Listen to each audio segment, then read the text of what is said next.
following is a Comfortably Zoned Radio Network production. All right. Our first 2019 Duke's Court. I'm here tonight with Chris Hopalong Fletcher. Very nice, sir. And Gary, the Manassas Mauler, Kinn. Jack Dempsey. And I'm going to call myself Super Dave Finoli. Oh, I bow my head now. In honor of the great Bob Einstein, who left us yesterday. One of my favorites. I know one of yours, Fletch. Oh, one of the great deadpan comics of all time. Oh my God, I remember my father-in-law got me hooked on Super Dave in the day, and what a show that was. And on Curb Your Enthusiasm, he was just a perfect character. Just great dry wit, perfect delivery. It never failed to make me laugh my ass off. I will miss Martin Funkhauser. Yeah. Classic. Did you ever see Curb, Gary?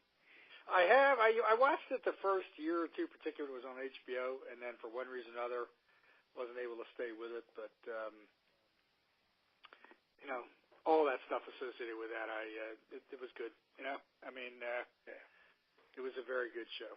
So I didn't realize he had passed away yesterday. That just shows you how out of it I am lately. That's okay. That's okay. Yeah. Certainly sounds like a ton of people passed away yesterday, but to me that was the one that stood out the most.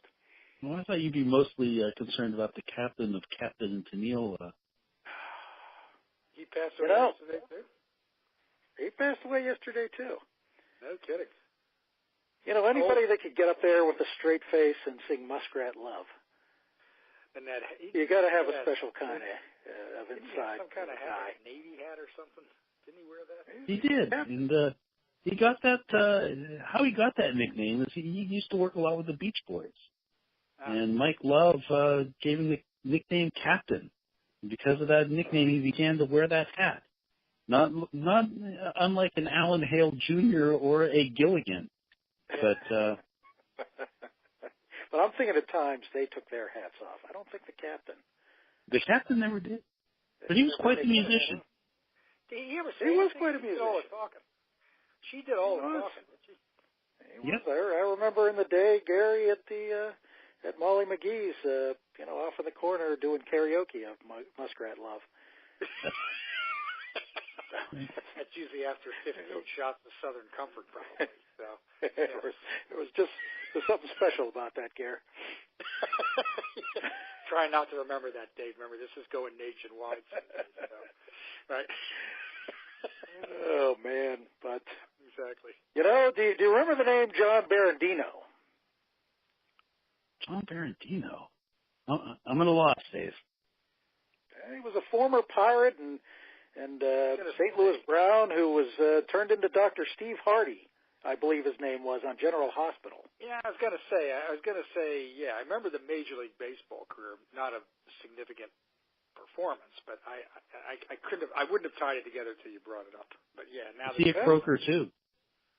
No, he croaked a while ago, but he was also Pittsburgh's last great soap opera hero until these past few weeks, as the Steelers have become nothing but a joke of a soap opera. Oh, I'll tell you very what. nice segue. Did you like that segue? I did. That was good.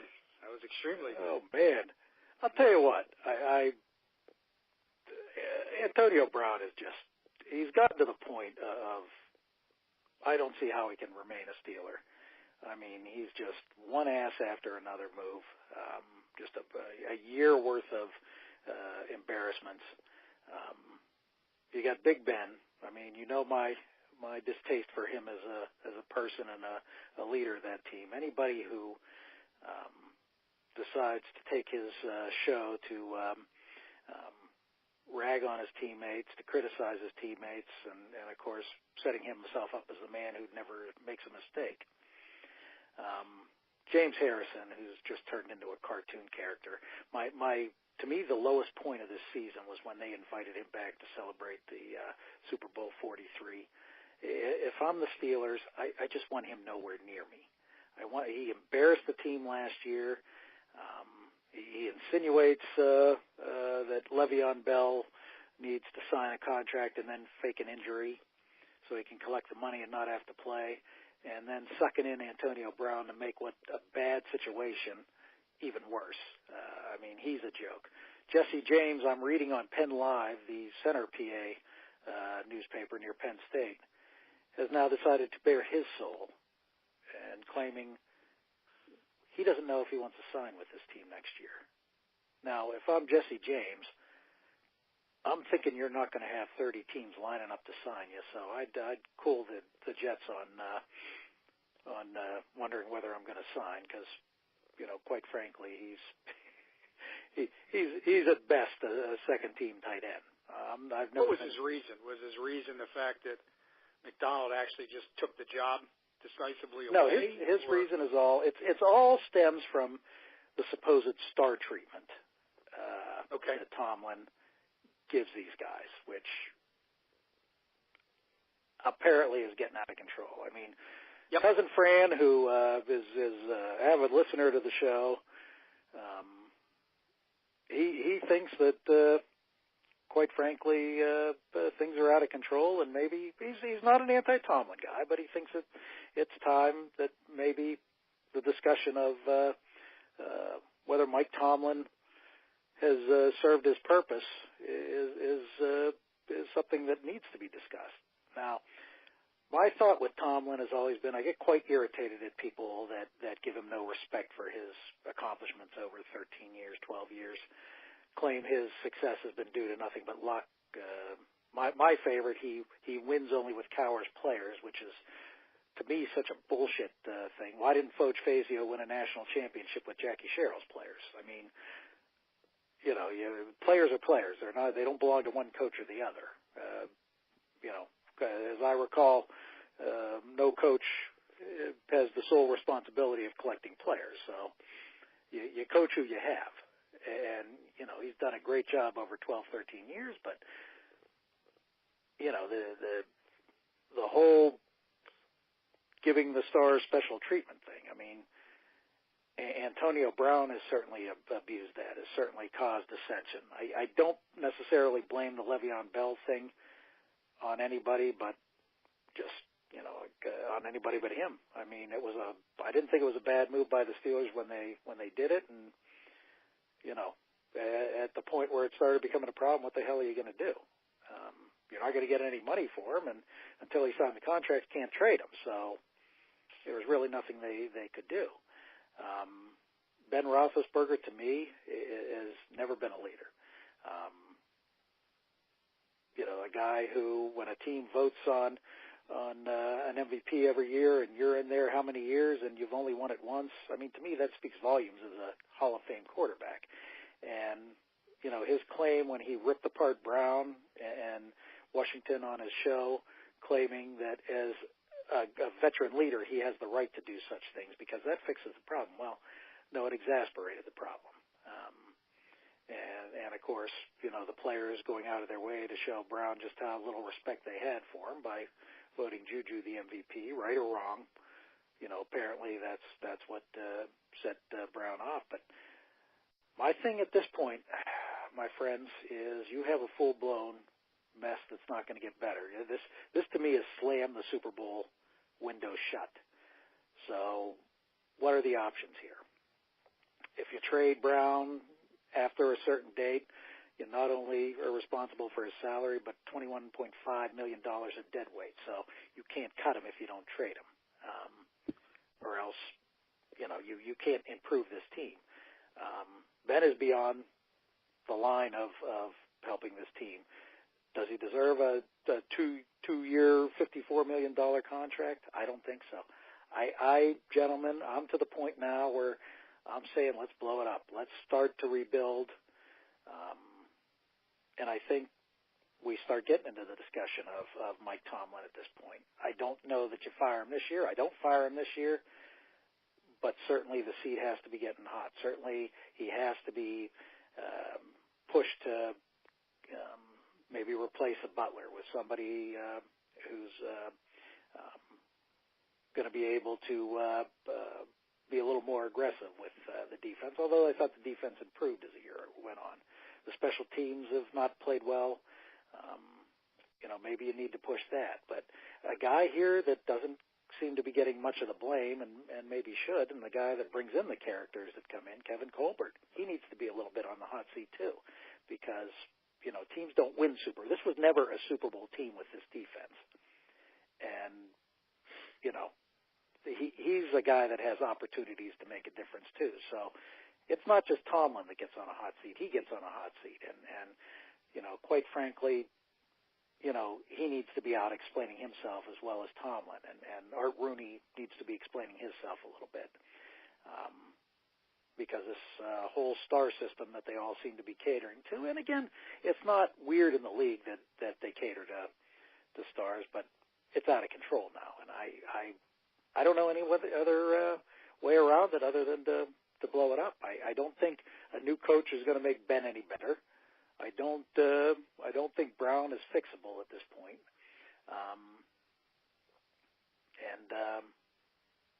Quite frankly, I think that, as I said, the Super Bowl window's gone. Fletch, what are your thoughts on this just abomination of probably the worst weeks of Steeler football I remember? Well, I would say this. There needs to be a little bit of heat on Tom. But this, to me, is the opportunity for Tomlin to show what he's made of, because this is a bit of a crisis, as you said. How you handle this, I can't see any way that Antonio Brown comes back. I don't think the salary cap hit's going to be as bad as you think it's going to be. I think, first of all, they'll have his salary that they're losing. They also have Le'Veon Bell's salary that's going to be empty. So there's a little bit of room there. I think there's some interesting trades that are out there, potentially. You've got teams like the 49ers, who I believe are sitting on the number 2 overall pick, plus they have 6 other picks. They've got a quarterback in Jimmy Garoppolo who's desperately in need of a number 1 receiver. You also have, a team like the Jets, where you have a GM who's trying to hold on to his job.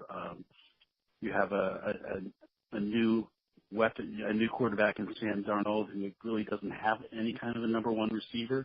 They've got the number 3 overall pick. I mean, yes, this window is close to being shut.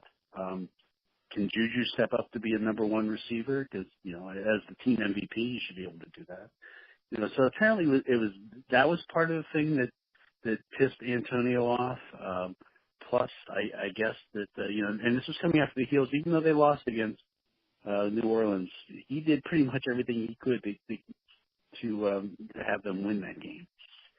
And, apparently Ben called him out on the practice field in front of the other players, and that was it for him. And this is a guy who's been a prima donna, who's, his thinking, his off-season problems, just, it's good riddance at this point. I really think that Mike Tomlin, the star system, you're right. I mean, but I don't think that's different in any team across the league, Dave. I think that, and Gary, I think that's just the way it is with today's players. But getting it back under control is going to tell you whether or not the players respect Tomlin and whether he has any kind of control over this team. The James Harrison thing was just an absolute travesty. Here's a man who is about as ungrateful as they come. The Steelers made him. He was cut before he came back to this team. He had his best years here. They looked the other way, frankly, when he had a domestic violence issue, and this is how they're repaid. I just think that that's shameful. And do you remember the week before that happened? You remember the Cedric Wilson, the wide receiver? Right. Similar thing happened. They cut him for that reason. And to me, that's where the front office, in my eyes, kind of took a little tumble for the first time, and you saw cracks in the way they kind of handled their business. So that was, to me, a low point in Steeler history, too. But go on. I agree. Yeah. I agree. But, they've got some work that they need to do. I think that they need to try and move Brown. I don't see any way that situation is repairable at all. And if they can time it right, they might be able to really get a few draft picks. Although, frankly, the way the Steelers have been drafting lately, that's no great trade at that point. But we'll see what happens. I think. I mean, would you sign Ben to spend $54 million to sign him up for 2 more years? Because I think that's the other factor here. One thing beyond one thing also coming out of the players is just their lack of respect for how he overrides plays and tries to do the sling master, everything on his shoulders, and in opportunities where that's not the right philosophy. And I think he's every much at fault, if not more at fault for this than anything. Well, I agree. I mean, I think that they talk about Ben having a great year in terms of yardage. That's he did throw for a lot of yards, 5,000 yards. You got to give him his acclaim there. But at the same time, he threw a lot of interceptions, and not just interceptions, but stupid game-losing interceptions. Yep. Yeah. Yep.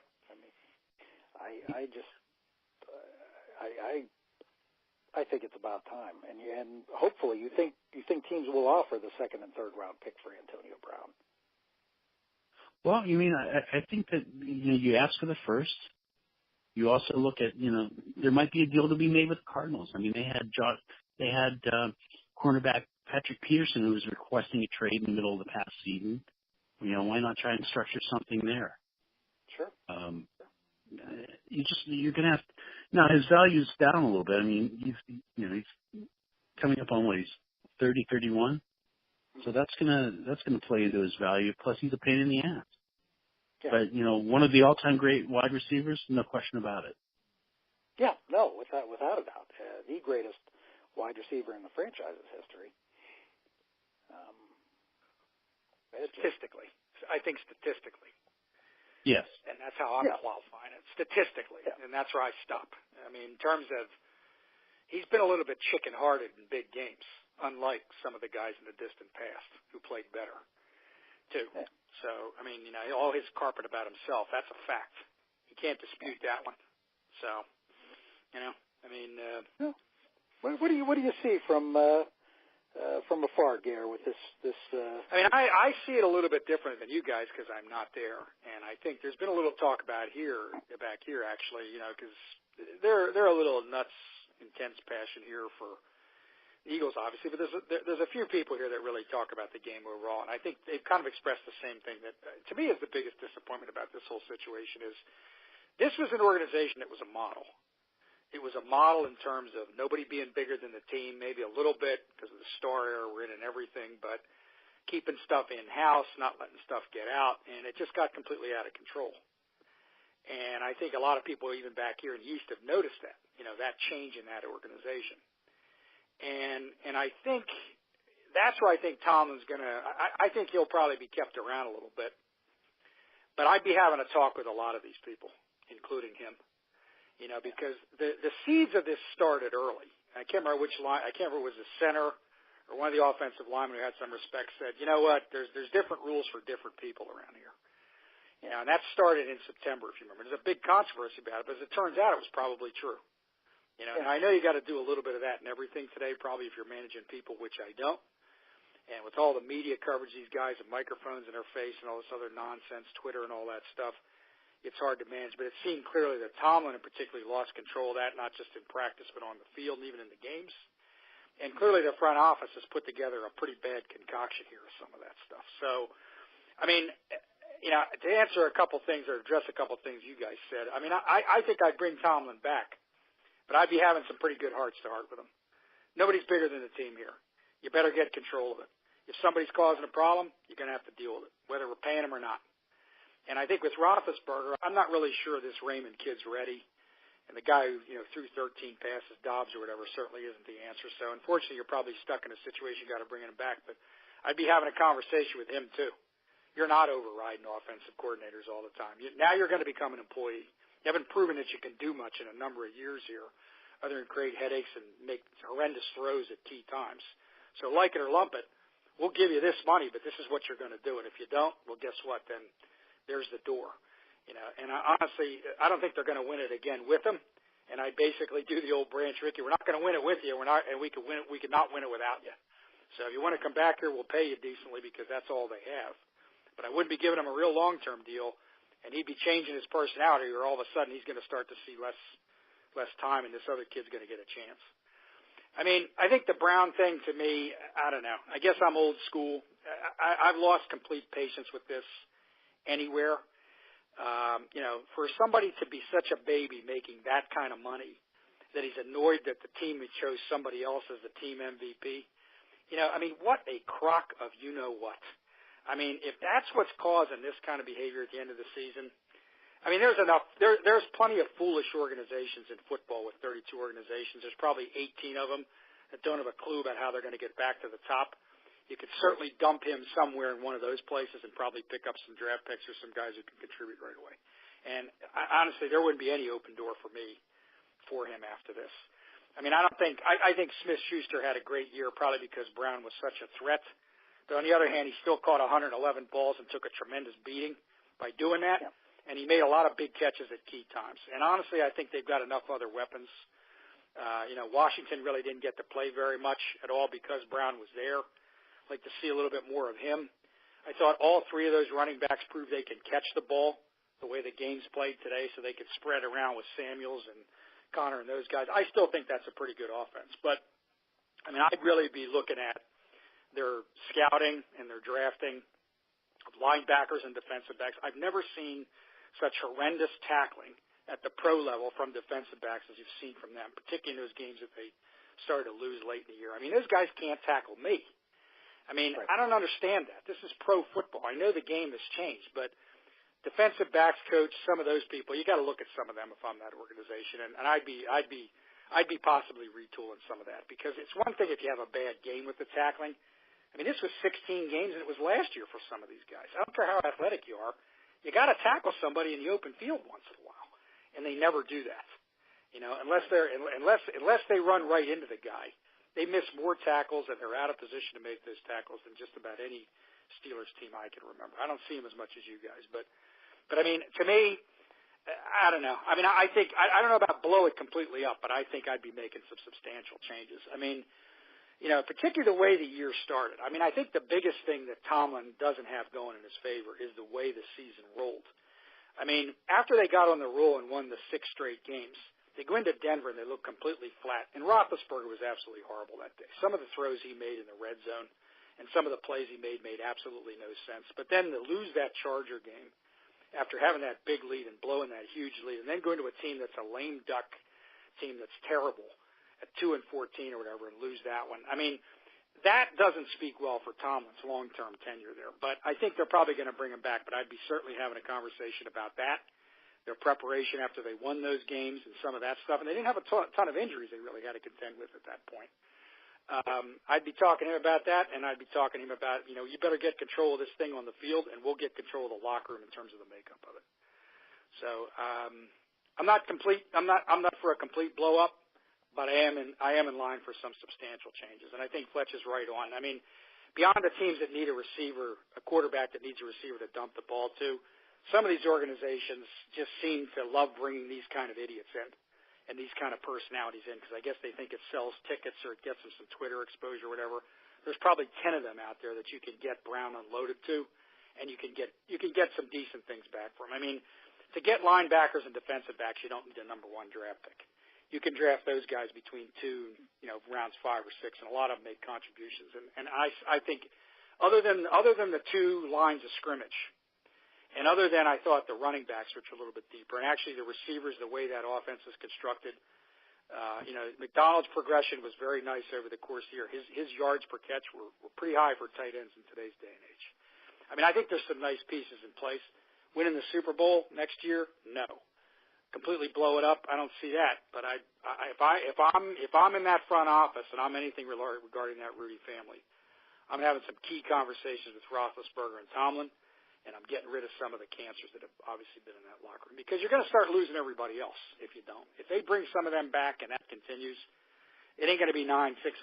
It's going to be 6-10, 5-11 or so. It's just going to get worse, I think. That kind of thing generally doesn't get better after what happened as that season rolled the way that it did. That's my take.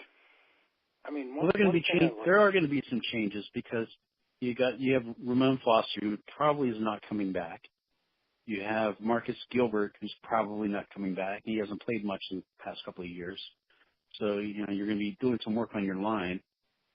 If they do make some sort of a move with Tomlin, you figure that you've got Ben for maybe 2 or 3 years, tops.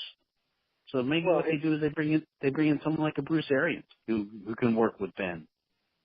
And then, when the Ben era is over, then you make your big head coaching move. But I think there's going to be some changes, and I'll talk about that a little bit in my prediction when we come up later on that. But the other thing the other thing I wanted to mention about Antonio Brown, maybe one of the most ridiculous things to even add to the soap opera, is appearing on that show, that variety show the other night, and then when Ryan Clark calls him out for his behavior, he calls Ryan Clark an Uncle Tom, which is like the most. Uncle Tom is.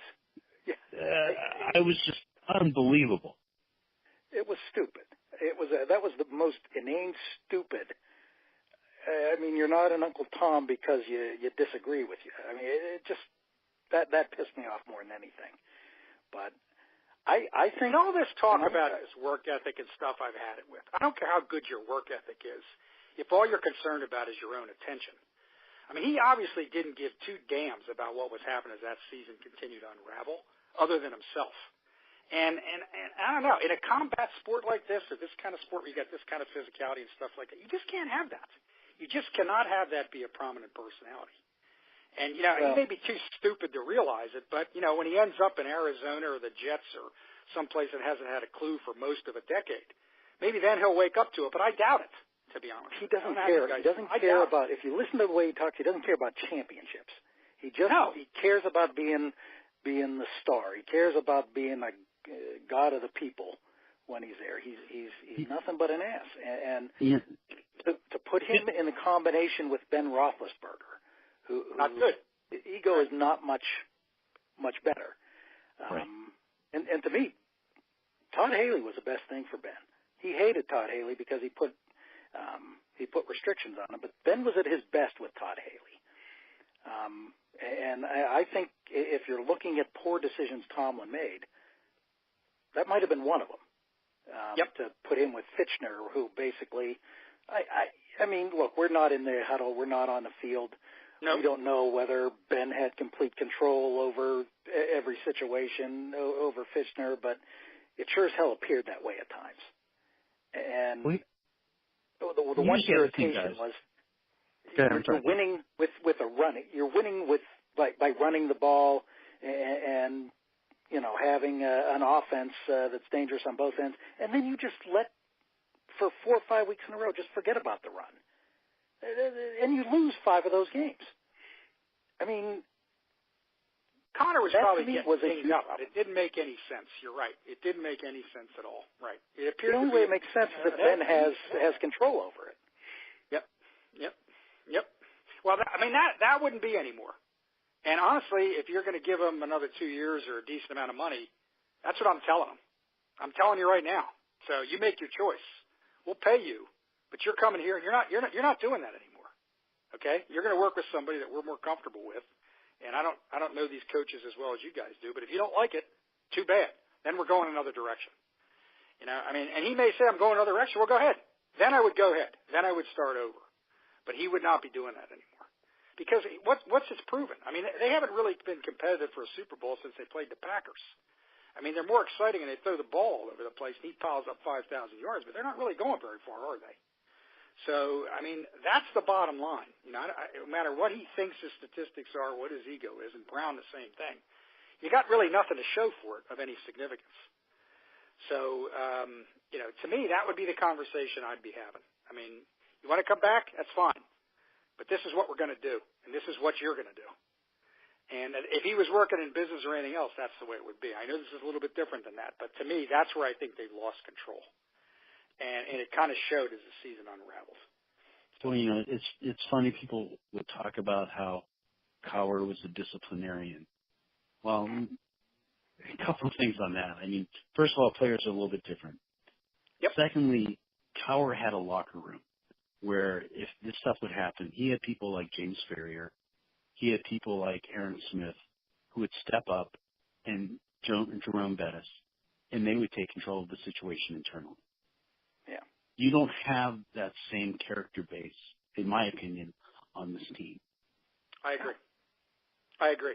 And organizationally, I don't remember ever them having this kind of nonsense, Twitter nonsense, ESPN nonsense, appearing on shows, showing off my jewelry. I don't remember them ever getting pulled down by that kind of garbage. And if you look at the teams that keep winning, whether it's New England or others, they have some controversies, too, because of the world we're in, but nothing like this Steeler organization went through this year or even last.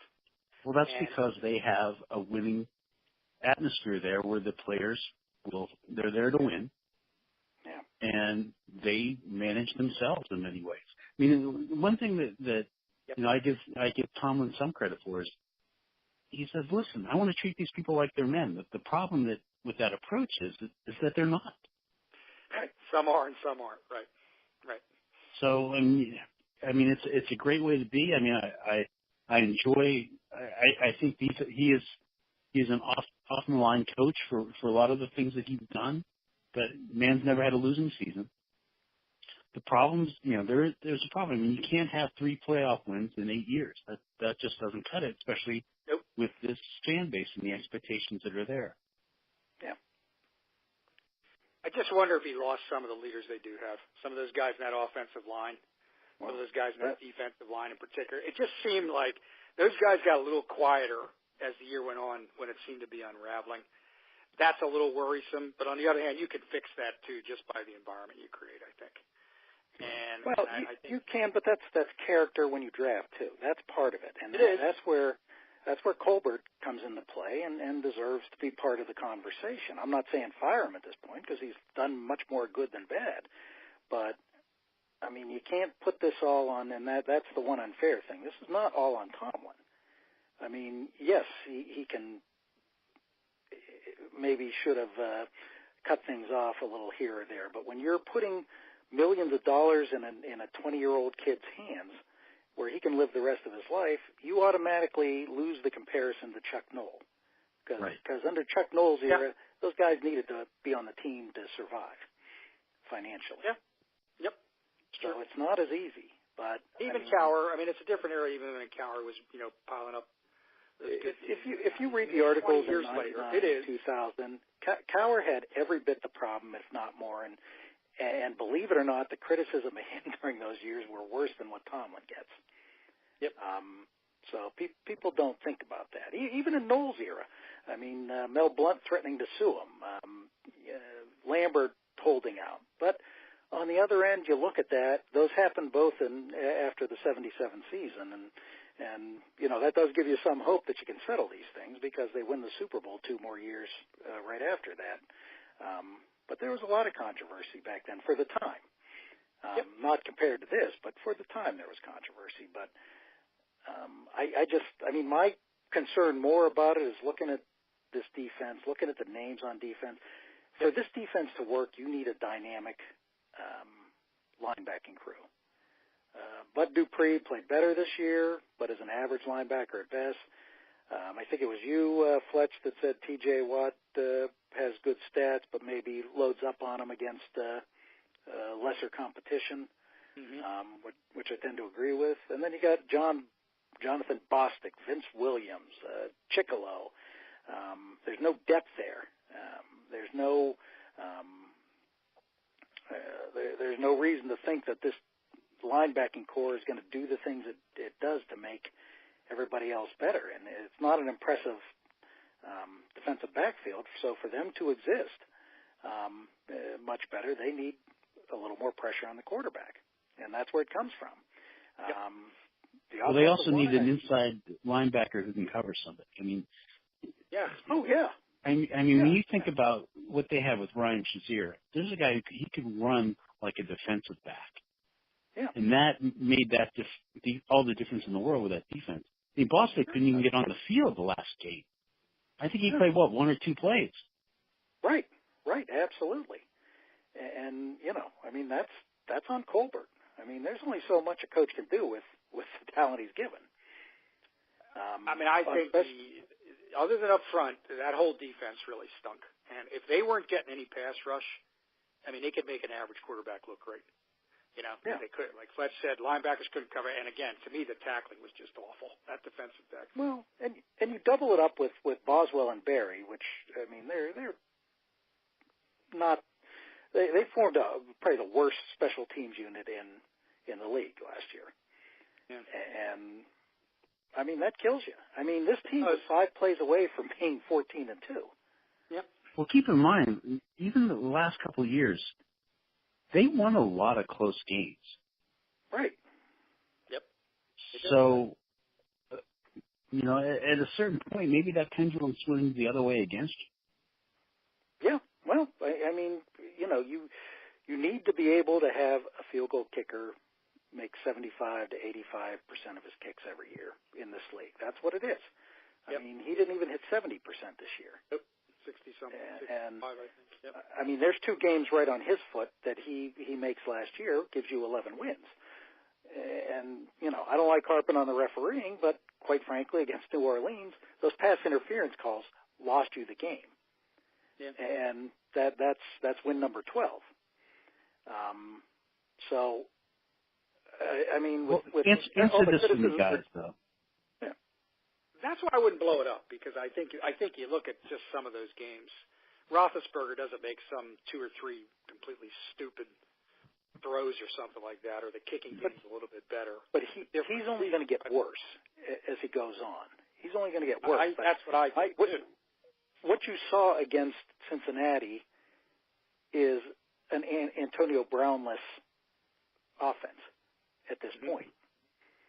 I mean, maybe if you do trade him and get the high draft picks, maybe San Francisco does do the stupid thing and trade the number 2 pick of the draft. But what do you do at that point? You desperately need a defense, but now you need more offensive weapons. You do need more offensive weapons at this point. I mean, I'd be concerned about the downfield threat and the stuff that Brown brought you. But, I mean, if you got 4 or 5 guys you can spread the ball around to, they're going to give defense some problems if they can stay healthy. I mean, I'm not sure how good the depth is because I don't see the Steelers every day. But, I mean, all 3 of those running backs proved they could catch the ball. And Schuster doesn't have the electric skills that Brown does, but, he's going to catch it. Washington comes highly regarded. Let's see a little bit of him. I think McDonald was a threat downfield a little bit. So, I mean, but you can't have a quarterback overruling every call that somebody else makes just because he thinks he should do something else. I mean, they're going to have to work together with that offense without Brown, but I still think it's functional, Dave, and I think it can be potent at times too.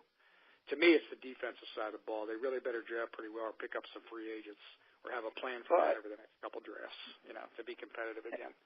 So. And I would agree with that on the basis of you can win a Super Bowl with an average offense if you have a great defense, but you can't win a Super Bowl.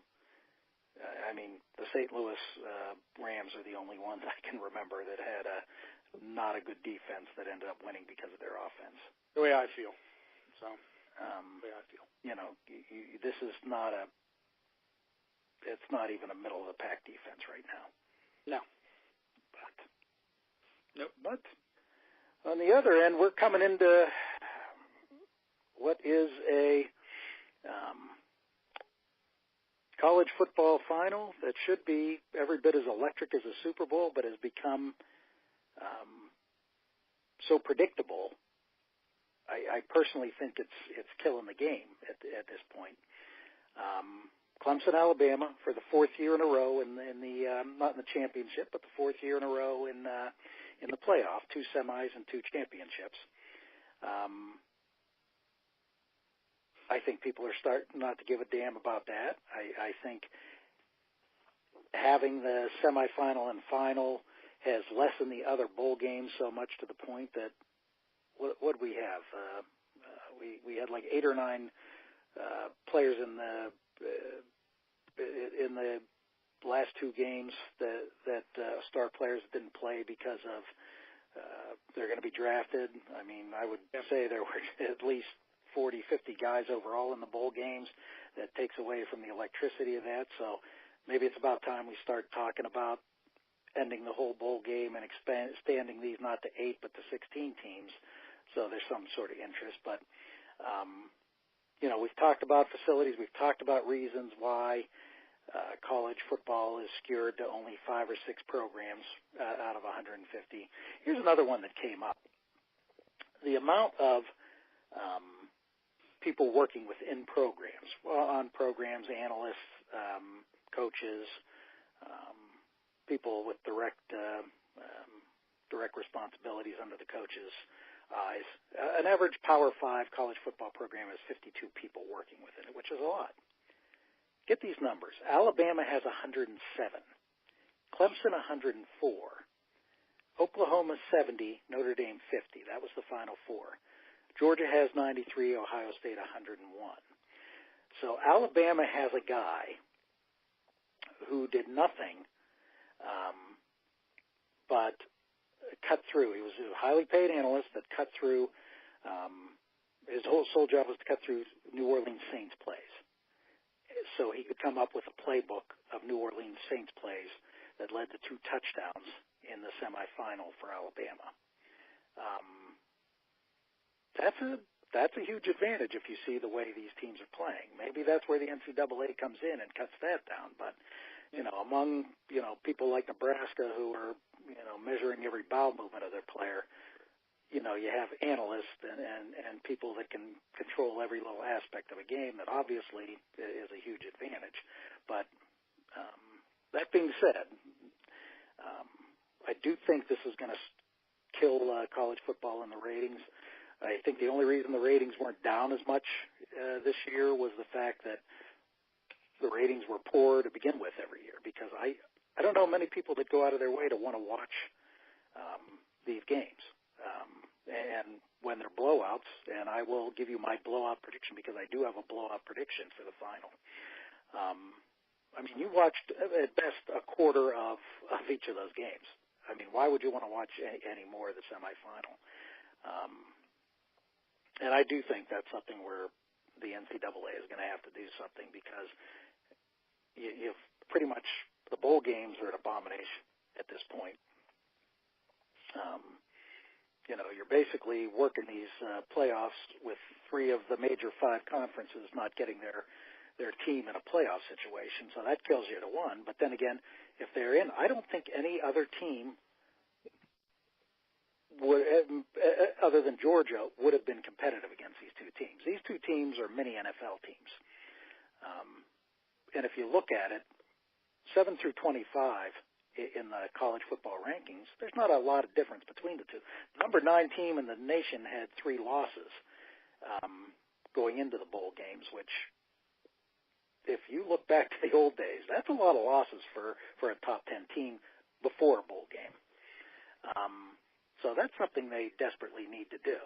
So I don't buy into, a lot of the other guys are arguing you don't need a semifinal because, just take the 2 best teams since Clemson and Alabama are obviously those teams and put it in. I still don't think anybody is going to be interested in it, because that's the whole reason dynasties can work in sports is because you have so many teams up there trying to knock them off.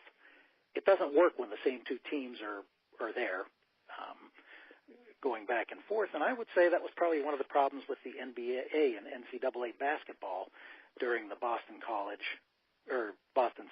and UCLA reigns.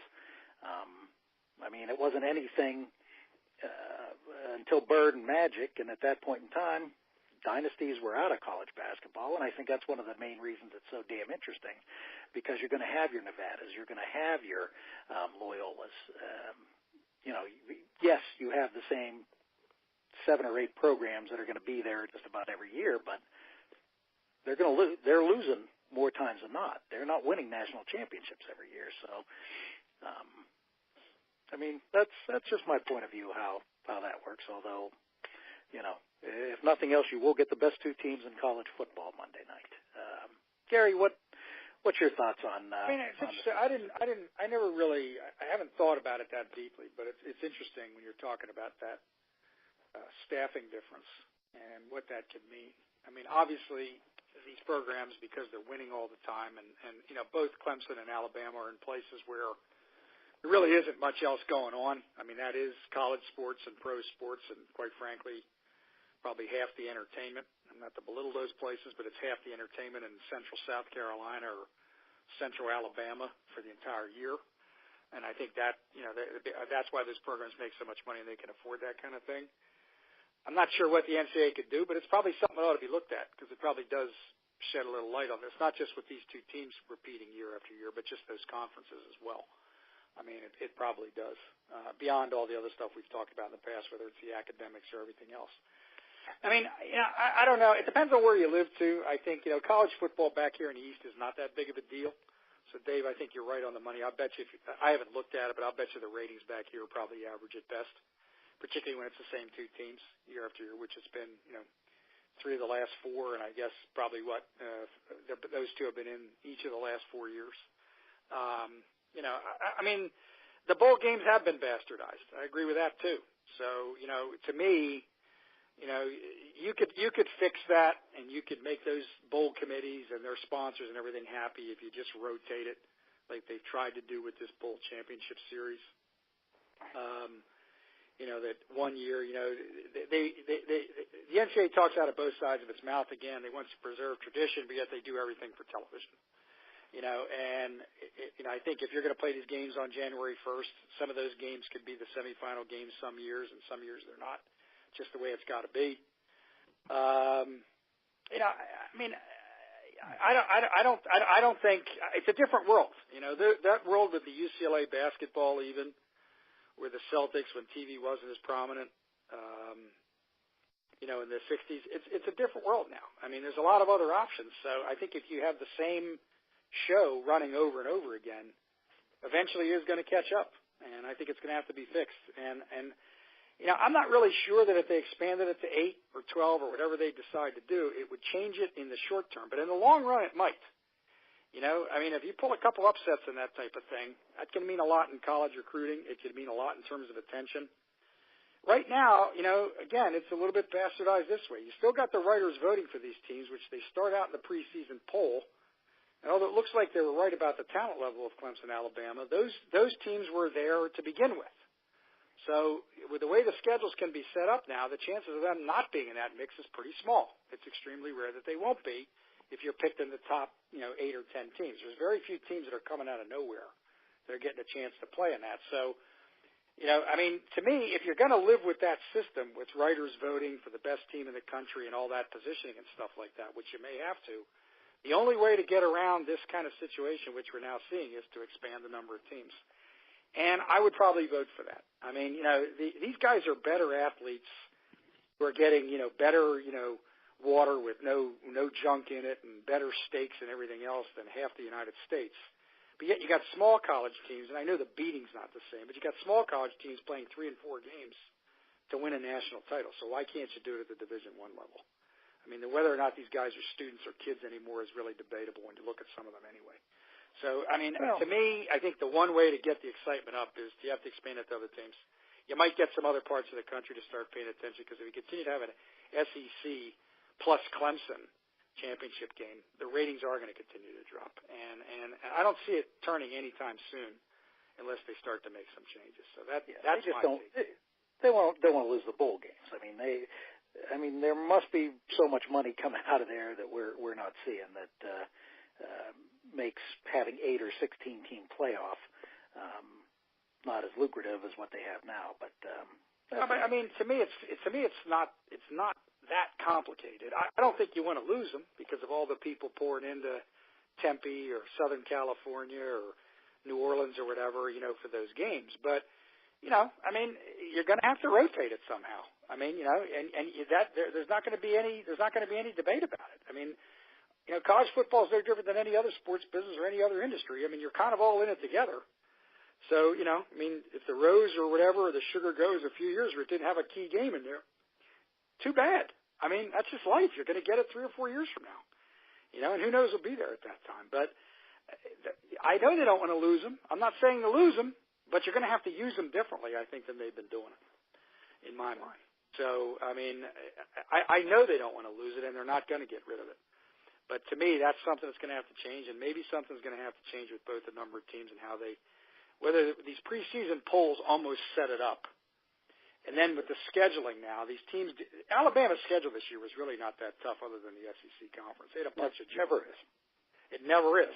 Right. And to me, if you're gonna have that kind of situation, and I haven't really thought it through, nor do I have an answer, but these preseason polls I think are set up to the fact that with that kind of schedule strategy, what's the chances of one of those teams falling out unless they really have a bad year? And that's not likely in college football. It's not as likely as it is in pro sports. So, to me, I'd look at that as to what that means, and maybe it's strength of schedule like they do in basketball. And then, as I say, I don't think you're going to have any choice if you keep it the way it is. You're going to continue to have this dominance for a while by 1 or 2 conferences, and I don't think that's a good thing long term for the game. Yeah, it's been going on 20 years. But one thing you didn't know, Gary, that Fletch was lobbying me to call him Dabo before the show began. So Dabo, in this series over the course of our years, that'll be a nickname that appears out of their sight. That's right. Dabo, what are you thinking about this all? Well, I would have to say this year I watched the fewest amount of bowl games that I've ever had in my life. Yeah. And I think a lot of it is there are too many bowls and too many meaningless bowls. Right. Yep. But I don't even know how much of the championship game I'm going to watch. I'm really just not that interested. For all the reasons you guys talked about. It's boring. Yeah. The same teams all the time. It doesn't get me excited. There's not that sense of something could happen like you have in the NCAA basketball tournament. Where that there's always going to be a number 5 that loses to a number 12. It's going to happen every year. Right. And we finally saw a 16 beat a 1. The difference in talent isn't as pronounced as it is here. These guys, the NFL's getting off very easy with all this. They basically developed a minor league system that they don't have to pay for, and it's sort of it's the entertainment factor has gotten out of it for me. You see, when I was a kid, I used to love watching both the Notre Dame football highlights, and I also watched the Grambling highlights because I wanted to see Eddie Robinson shilling for Oldsmobile, particularly I don't know if you guys remember the car that had the driver's seat that swiveled to the left so you can get out, which to me I always thought in an accident would be like a really horrible thing to have happen. But I used to watch those shows, and part of me was glad to see that Notre Dame was in the tournament. Then I saw about 10 minutes of Notre Dame playing in said tournament, and I was pretty much done. Yeah, and I thought they deserved one of the bids. I don't think anybody would have not got beaten like that. Yeah. I just think that there's such a talent gap that makes it unwatchable. Exactly. It's a talent gap, and it's also a resource gap. We've talked about nutrition. We've talked about all those things, and the staffing numbers that you gave, Dave. That's just mind-boggling. But part of that comes from boosters. It's the boosters who are paying for that stuff. Sure. It's not the colleges. Oh no, the boosters aren't paying for it. And the one thing I always get a kick out of is when one of these magazines, Fortune, Money, they'll always do best colleges, and every so often they'll do best football or best colleges in the Power Fives or in the NCAA. And Alabama rarely is in the top 500 ranking educationally. That just blows my mind. Well, I mean, the fact that you used Alabama and education in the same sentence, I think, is saying something. Hey, they now have a patch on their shirts that say graduate. Yeah, but it's spelled right. That's the question. The one thing that surprises me, Dave, and I think, Fletch, I agree with you. I don't get a lot of college football coverage back here anyway because of where I'm living. It would be different if I were in Pittsburgh or Ohio or some other place, I think. But, you know, the fact that you don't have a big dog that everybody's shooting for. Everybody hates the Yankees, you know, or the Cowboys when they were good. You don't really have that here. You got kind of the same mix of teams always in this mix, too, which really dilutes it quite a bit. You know, it's one thing if you have a bunch of people gunning for the Lakers when they were good or the Celtics. Or, you know, you're gunning for the Steelers at one time or something like that. You know, they're kind of hateable. You know, in hockey, certain organizations are hateable, the Canadians or whatever. That's not really what you have here. You've got the same pool of candidates showing up time and time again for all the reasons we talk about. But the part that amazes me is the same thing that amazes me a little bit about the, like the Players Association, like in baseball and some of these sports. If you were LSU or Mississippi State or even Auburn or somebody else, I mean, yeah, you're benefiting. You know, you got big stadiums when Alabama comes in, you're selling a lot of tickets. But you're not winning either, right? You think there'd be more complaining about this. Like, I mean, it amazes me, and it's stunning to me that there's not more complaining, not just from the conferences that I think are going to have to step up how they compete with some of these schools, which I think is not necessarily Alabama's fault or Clemson's fault. But the other programs in these conferences, which are good programs, can make a lot of money and have a lot of good athletes themselves. They don't even have a chance. And why aren't they carping about some of this? Like, I mean, that's the part. Why aren't they, like, trying to, you know, like, raise the scepter of this? Or why aren't they, like, trying to pick at them a little bit somehow in stuff that they see isn't being done right or above board? You don't hear any of that, you know? And maybe there's just enough money to go around that it really doesn't matter if you're at Mississippi State or you're at Mississippi or Tennessee. But, my God, you don't got a chance either. If Even you're in a those Division I conferences. school, you got to pick one of three programs you want to be. Do you want to compete for national championships? Five to eight schools have picked that method. Do you want to be a team that is in the top 25 every year with a shot at a top 10, but really no shot at a national championship? I think that's where Pitt wants to be. Yeah, or probably. You shoot for a winning record in a bowl game and just collect huge money off your conference, and that seems to be what most of them do. Yeah, maybe. Maybe you're right. And when it's to that point where you have to make decisions like that, that's when your schools may or your sport might be nosediving a little bit. Mm-hmm. And this is one thing where I don't see the NCAA really giving a shit as long as the money's coming in. Yeah, best thing for them that could happen is just such a dive in the ratings that the advertisers start thinking twice about giving ESPN the money. Then ESPN all of a sudden is going to start putting the pressure on the NCAA to do things. Mm-hmm.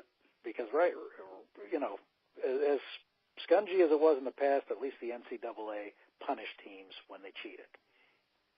Right now, when you look at the list of teams they punish, they're like second-level, poor conference NCAA teams. Yeah, but minimal. Yep. But, you know, we have our big events of the week. And I know you have one that's going to just knock our drawers off, Fletch. My prediction for the week? Or my big story? Or my big event? Your big event story. I'm at a loss, Dave. Bring me home here. Little coaching. Are you telling me the Pitt offense in the Sun Bowl wasn't a big event? Oh my God. That's one of those things that it was sort of like the warning that you get as a child, where your mother tells you, do not look directly into the sun. Because that's pretty much what you were looking at there. It was just, it was puzzling. It was puzzling. But, you know, I will give the quarterback some kudos for toughness for when to come back in on that one. But I thought your big event of the week, Fletch, was going to be reminding me that you may not have to sing at the end of the European British Premier League after today's 2-1 Manchester City upset of Liverpool. Oh, I'm sorry, Dave. I didn't see the scoreboard on that one, but I've been pulling out my Jerry and the pacemakers just to be ready. I mean, if I have to, I'll I may sing "Ferry Cross the Mersey" instead. If they don't win, so maybe you'll get serenaded one way or another. But I'm hoping something. But you know what? I know what a big event for you this week, Fletch. Tell me, Dave.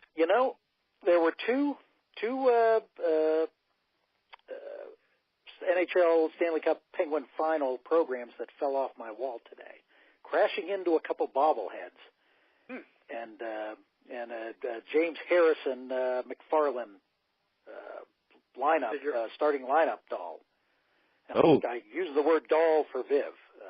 That's my birthday. Yeah, Christmas, so they all call him that, I think.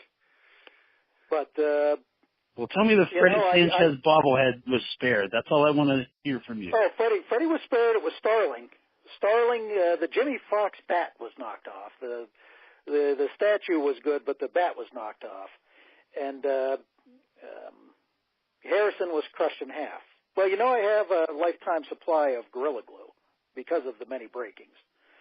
So, and Yogi, my little Yogi thing was ruined.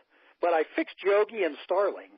And I fixed Jimmy Fox, and I know this is rare. Gary, you're just getting into the man cave stories. But Fletch, I try to fix everything and I never throw out anything. I know. I've thrown out the James Harrison. I was going to say the statement has been made. I've made my statement. Over his mouth, yeah. So. I've made my statement. No attempt. It's in the garbage right now. There you go. Gary, your event of the week. I mean, my event's been a 2-week event. 6 straight victories. 6 straight power play goals.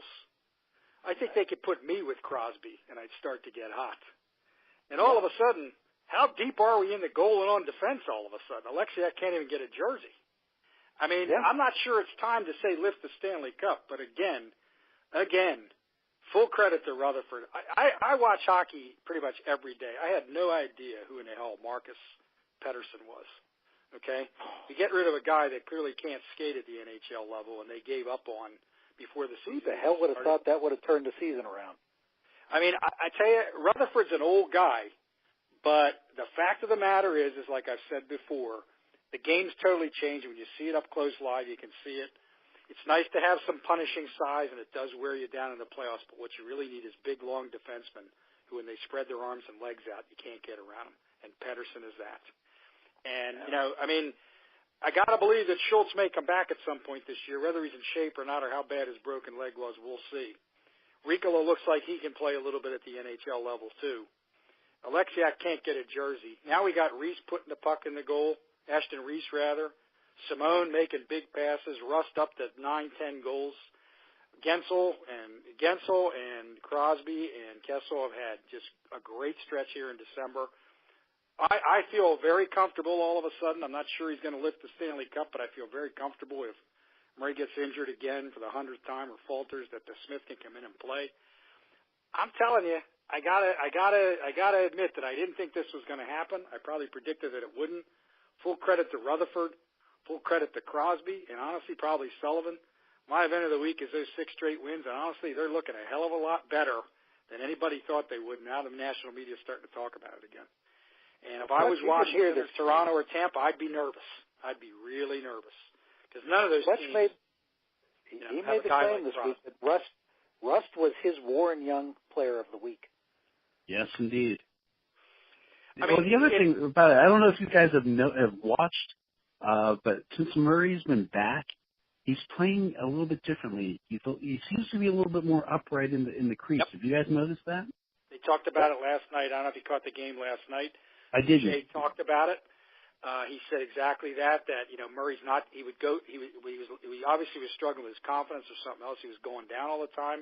taking away his size. He's playing like he did the first year. You know, he's pretty stand-up, pretty positional, and he looks a lot different. And I, you know, it's not time to say that it's over yet. I still am worried a little bit about the size on the wings. And maybe how physical they can be against certain teams. I mean, Tampa and Washington are huge teams, and they're going to have to go through them. Columbus as well. But I'll tell you, I mean, it's not just 1 week, it's 2 weeks moments. I can't believe what I'm watching. Watching that game a little bit on New Year's Eve before Patty and I did something. I mean, everything's clicking. Penalty killing, power play, lines, goaltending. That power play is converting at 30% since December. It's amazing. It's absolutely amazing. So I was watching a documentary on the Red Army with the passing and just some of the intricacies that the Russians played with in the 70s. That's what that power play reminds me of. Yep, I agree. The tic-tac-toe passing, and when Kessel gets hot in particular, it almost becomes unstoppable. You know, and Gary, I'm going to put you on the spot right now, and I hope I'm not destroying your marriage. But your wife not only is a Fleury fan, but she doesn't seem to like Murray much at all. How is she handling? No, not at all. I don't really get the whole thing. It seems to be a constant with the Fleury lovers. But how is she handling this ultra success by Murray? I think very happy about the success, but clearly roots a lot more for DeSmith. That's how I'll answer it. So all right. I keep trying to bring the logic of when we get into the playoffs. I don't think we could count on number one to be the guy, but I don't think that's going very far. So I don't know. Fleury stole the heart of every woman in Pittsburgh, I think, his entire life. So I don't think she's not a good-looking guy. I don't get it. No, I don't get it either. But I just think it's his personality type. Whereas Murray's kind of an intense guy and hard to read, and you know, he's an ugly man. He is an ugly man. He is an ugly man too. He is your weekly Joe Grisenda Award winner. Joe Grisenda, Washington Senators. That was the ugliest baseball card. He was an ugly man. He kept my brother up at night. Yeah. So, Addie, you know, here's the thing about the Penguins too, guys. You know, with all the bullshit surrounding the Steelers, last night we were reminded once again that this is the gold standard in this town in terms of sports franchises. So you have this game where Sid is getting heckled by a Ranger fan the whole time, and what does he do? He signs an autograph stick for the guy and sends it out to him. Which was classic. Classic Sid. But that he is completely the anti Burger and a Sid. Yeah. Yep. Yes, it is exactly. Different.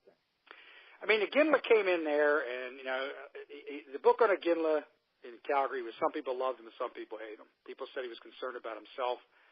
His teams in Calgary generally didn't go that far when he was the captain, other than that 1 year they played Tampa Bay. Came into Pittsburgh, tried to take over charge. Now, I mean, Crosby didn't take any of that shit. He was gone the next season. You know, they're doing what the Steelers used to do. If you're a problem or you're an issue, you're not going to be there. You're gone.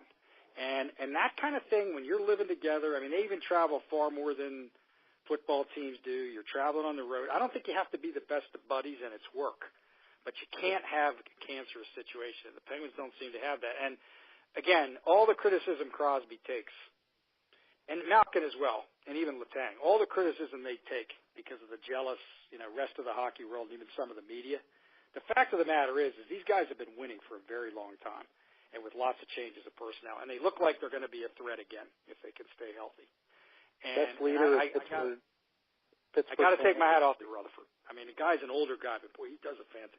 The little stuff that he does, whether it was Hagelin and Daly a couple years ago when they ran to that cup final 3 years ago, and even this move. I mean, as I say, I don't think anybody in the NHL predicted a couple of these moves, a couple of these line changes from the coaching staff too would have caused this. There's a long way to go, but they don't look. Now all of a sudden they just look different. And I agree, Fletch, you're 100% right. Versus the Steelers letting the soap opera go. Hockey doesn't have that as much as football and basketball in particular do, even as much as baseball. But it just doesn't happen there.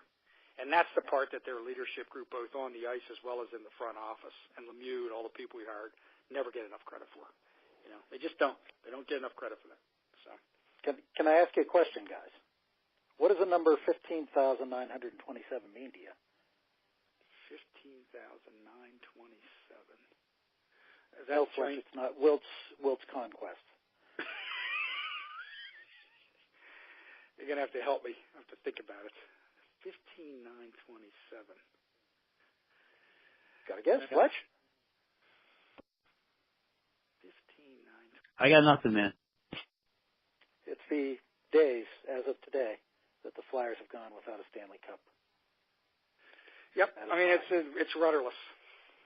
That is my moment of the day. My moment of the day. I just saw it as I'm sifting down here. It just came across, so we will see the 16,000. We will celebrate 16,000 in another couple months. One of the great stats, and it's not only a great stat because the greatest thing about it is they had been to so many finals, successful for so long after that. Just mind-boggling that it's been that long without a Stanley Cup, and I grin very, very much when I see that. But Gary, what's your prediction of the week?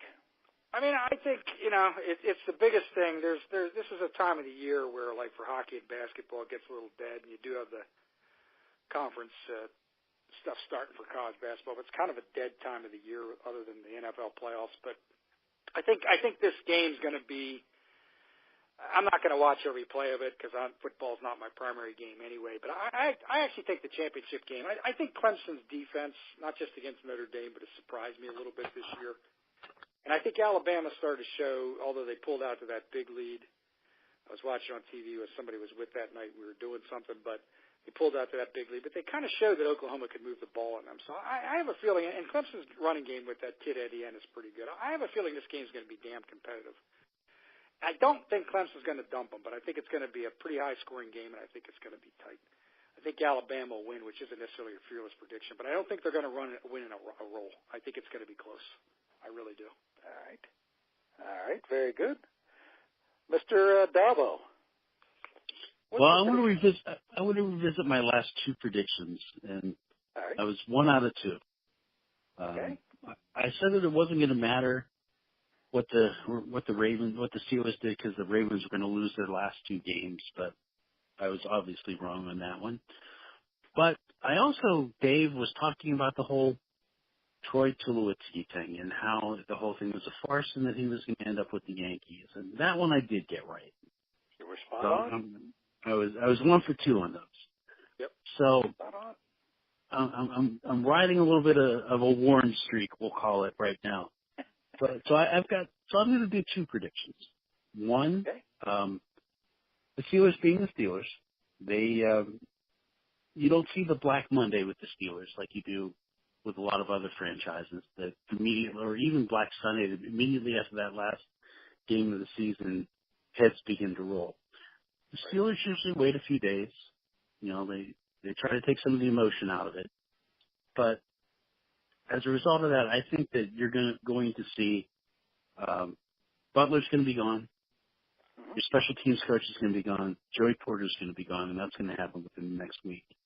I like the fact that Todd Bowles from the Jets is available now that he has been let go by them as a head coach. I think he's a great defensive mind, and I would like to see the Steelers make a little play for him. Well, My second prediction revolves around the refereeing in the league. And clearly the Steelers might have been had some of the worst officiating in some of their games. But I think it's gotten to the point now where it's across the league that in the league that's generating billions of dollars, they're finally going to make that step and actually have the referees be full-time employees and not the situation that there is now. I think there's going to be just enough outrage over the officiating as it's gone through this entire season that the league is going to make that move. That'd be a great move. So those are some bold predictions. Mine's going to be, I'm going to go a little differently than you, Gary. Alabama will win by 17 points. Okay. In a blowout. You know more than me about this, so that's certainly Clemson has certainly played almost every bit as good as them. I just think this team is situated probably the best college team, and that's a shame of this all because this is the best college team I've seen. And I think they put an emphatic victory in in there, and I'm going to make one other prediction here. I'm going to go through, and I'm going to say in the first round of the NFL playoffs, 3 out of 4 visitors win.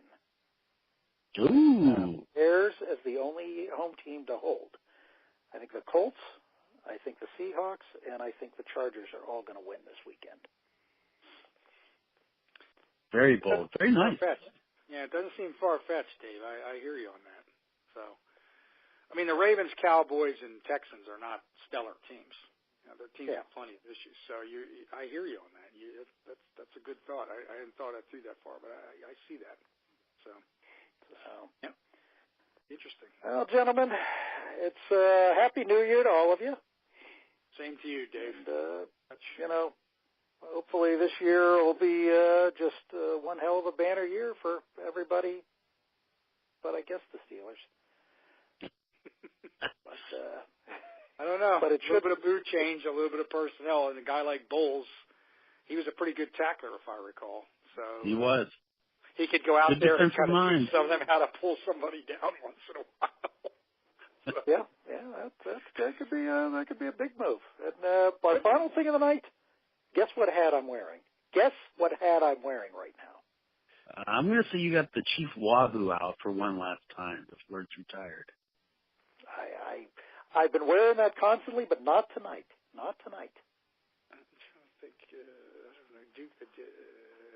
I don't know, Dave. Come on, Gary. It could be. You got plenty of them. So I was going to say maybe Duquesne for the start of the conference season or something like that. The basketball season. I don't know. That's my guess. For the first time ever, in honor of Jimmy Fox losing his bat today, I have a Philadelphia A hat. The blue one. Just came in the mail today. A Philadelphia A hat. Yeah. From what year? I don't know why. This looks like a 30, 40-ish Philadelphia A hat. Oh, nice. Blue, right, Dave? It's a blue. It's blue, yeah. It's real blue, yeah. So, I wouldn't have guessed that one. No. I'm going to have to at some point in time buy a house and have a hat room. So, well,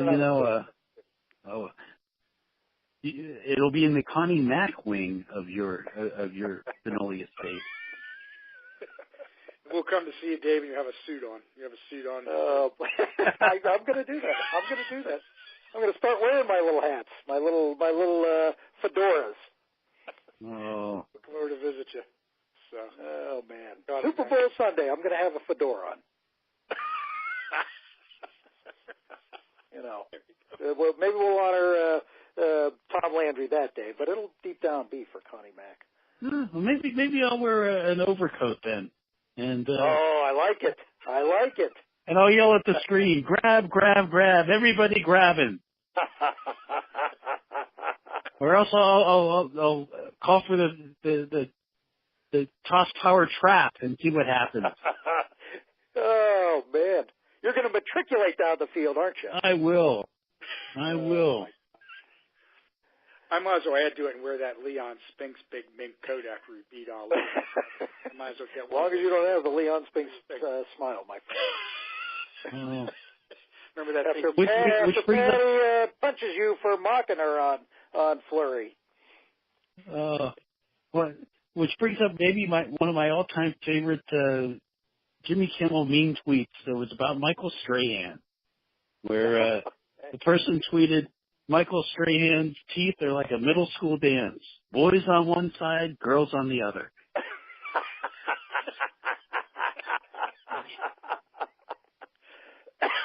All right. I like that. Perfect way to end the show, fellas. Yeah, good ending. Yeah. You guys have a wonderful night, and next week I promise we'll delve into some in-depth hockey. Sounds good. Make ourselves happier. Yep. All right.